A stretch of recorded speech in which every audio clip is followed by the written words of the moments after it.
La simulation va durer une quinzaine de minutes maximum pour ne pas fatiguer le rongeur. Un tremblement de terre a fictivement frappé la zone.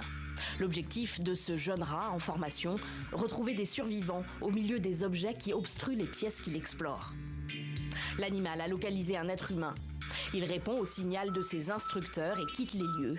La mission est accomplie. Ce rat en est au tout début de sa formation. Petit à petit, on a commencé à travailler sur la complexité de l'environnement. On a d'abord ajouté des débris très simples, des objets dans l'espace de recherche, puis on a agrandi cet espace de recherche et on a ajouté d'autres éléments comme des sons de forage par exemple, qu'on pourrait vraiment entendre sur un vrai site de recherche. On voulait s'assurer que les rats pouvaient toujours travailler avec ce type de pression et ça ne semble pas trop les déranger.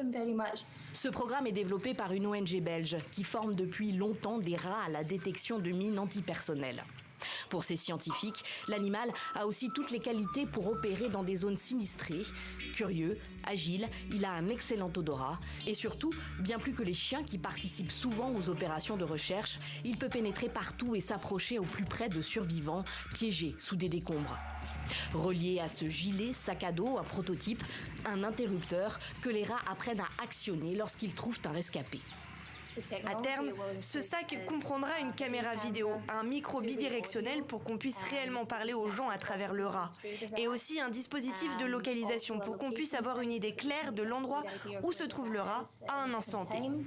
Ces chercheurs ne savent pas encore exactement quand leurs premiers rats sauveteurs seront opérationnels. Ils ne choisissent qu'une espèce d'animal en particulier, de gros rats africains qui peuvent peser jusqu'à 1,5 kg et vivre jusqu'à 10 ans. De quoi avoir une longue carrière devant eux, car les former risque de prendre du temps, peut-être 1 an.